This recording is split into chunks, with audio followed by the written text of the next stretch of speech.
Hello again, it's time for another review of some Xbox Live Arcade goodness.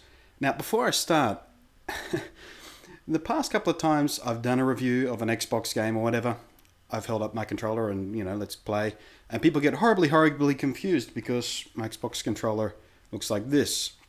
And I get messages and comments from people saying, why are you holding up a PlayStation 3 controller when you're doing an Xbox game? It's not. It's just a black 360 controller because I bought the Xbox 360 Elite console, which is black. Look. See? They're quite different. Just because they're the same color doesn't make them the same thing. Stop messaging me about it. Really. It's irritating. Noobs. Right. So let's get started. A couple of days ago, a friend of mine recommended to me a new Xbox Live Arcade title called Fable 2 Pub Games. Any game with the word pub in it deserves my attention for a start, I think. Particularly pub games. Unfortunately, nothing to do with drinking games. So instead, basically, Fable 2 Pub Games is a collection of 3 casino-style gambling mini-games, because gambling away a month's rent is much more socially acceptable than nearly dying from massive alcoholic poisoning. The point of playing these pub games, though, is to let you get a jump start on your character when Fable 2 comes out by gambling and with a little luck, winning a nice big purse of gold, which will be awarded to your character when you start playing the new Fable 2 RPG, which comes out in late October from Lionhead Studios, published by Microsoft.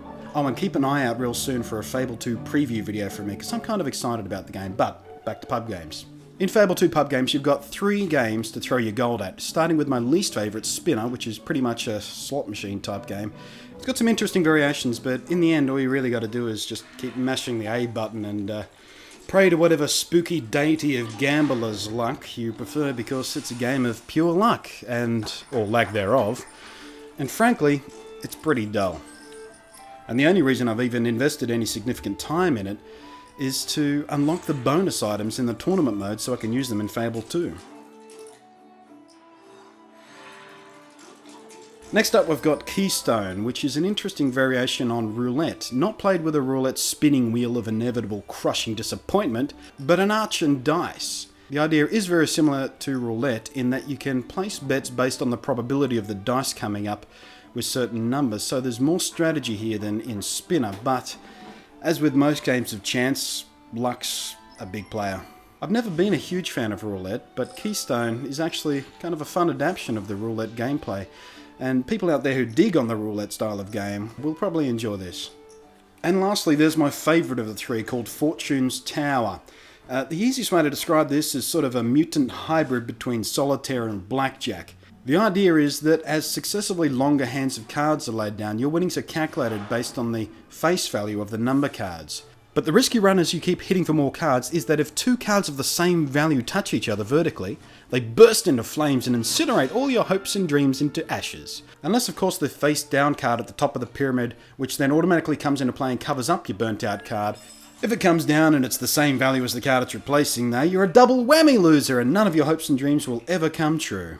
You're a loser. There are also hero cards, sporting the image of a spiffy knight in shining armour who's come to save the day with a wriggle and a clash of his sword and shield. You can protect your hand from any number of burnt out cards, and if you can make it all the way through the 8 rows without using the face down card, then you win a jackpot, and your winnings are then the sum total of all the face value cards on the table, which is a very fulfilling feeling, and it's also fulfilling your gold purse. Ha ha! Pun. And that's why I like Fortune's Tower the best out of the 3 games on offer here. Just like in Blackjack, while luck plays a part, but there's also the aspect of pushing your luck, playing the probabilities, and knowing when to pull out and cash in. Strategy and even skill play a larger part in this game than any of the others, which makes it the most gratifying game to play and win, because instead of feeling lucky or unlucky, you can pretty easily convince yourself that you're some kind of magical and gifted gambling god of legend, who all the girls in the pub will swoon around all night in an effort to get you to buy their drinks all night with your sacks and sacks of shiny monies. In the tournament mode, you can play against AI computer-controlled opponents, strangely lucky AI computer-controlled opponents, I'll add, and if you're placed in the top 5 at the end of the tournament, you can win prize money and, best of all, special items that can also carry over to your Fable 2 character, some of which are just fun, but some of which will actually enhance your character in some pretty interesting and seemingly significant ways. And the extra incentive here is that all these items are only attainable in pub games. And hey, and even if you don't want to use the item, you can always sell it off in Fable 2 and make some extra gold. So if you're eager to sink your teeth into Fable 2 with pockets full of cash to get you running right from the get-go, then Fable 2 Pub Games is definitely worth the 800 Microsoft points it'll cost you. And even if you're not bouncing around in your seat for Fable 2, this might be worth a look anyway. Fortune's Tower in particular, as I mentioned, is a pretty fun way to kill a little time when you're not in the mood for a fast-twitch, high-power, all-explodey action game. Though I guess the cards do kind of explode into flames every now and again anyway, so that's a plus. Final verdict on Fable 2 Pub Games? It's worth a look. It's only 800 Microsoft points, and it's a good way to kill some time. And if you are as excited for Fable 2 as I'm becoming, you definitely want to get a head start in piling up some gold so you can buy some pretty things in the game. Catch you next time. I'm off to earn some more gold and kill more hours than I expected to on this simple little mini games.